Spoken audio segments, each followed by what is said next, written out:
Assalamu alaikum wa rahmatullahi wa barakatuhu.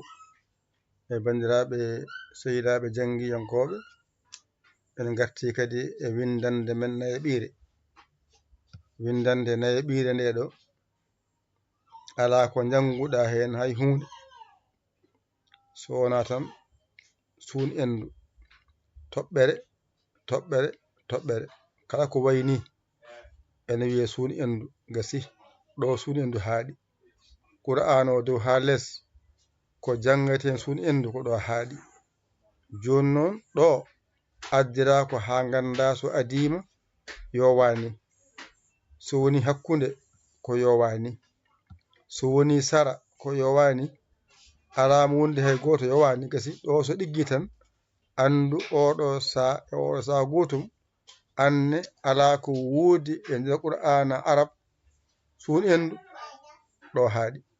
Ɗo so ɗiggi a yalti e majjere suun endu hankadi, wadde ganda suun endu ko ni wayata, wadde kala ko jiimi ene wayni yomi andu ko suun endu wonɗo gasi. So adima noon ko yowani hatta ko suun endu, hakkunde bindol ko yowani ko suun endu, so woni e sara bindol ko yowani, alamo wonde hay goto ko yowani. Ɗo tan jangata windande ma nayaɓire nde ɗo ala ko janguɗa hen so wona tan suun endu gasi. Hankkadi mbawa ɗum jangude, mbawa ɗum windude e sifa newiɗo keeriɗo jawɗo. ƴettu kuɗol ma e karne ma mbañotoɗa jangga ɗigga, ɗum woni suun endu. Ɗo so adima ko yowani, hakkunde bindol ko yowani, sara bindol ko yowani, so seridima ko yowani gasi. Ɗo tan jangata ɗum certa e majjere nde.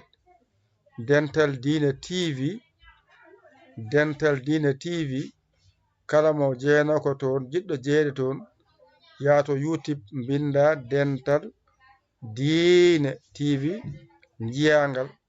Dendagal ko janginano ko nan toon moftani on, ƴetton ɗum jangon ɗum mbawon ɗum ni foti. ƴette ɗum jange ɗum mbawe ɗum. On kadi mbaɗon hen balle mon e jingere mon e duuso mon e jangde he 00221 77 906 14 81. mbaɗon hen balle mon e jingere moɗon, ɗum tan yiɗa wona goɗɗum. Wassalam. Musidɗo mon giɗo mon saabu Allah Yaya Ly Sénégal. Alhamdulillahi rabbil alamina. On jarama. Wassalam.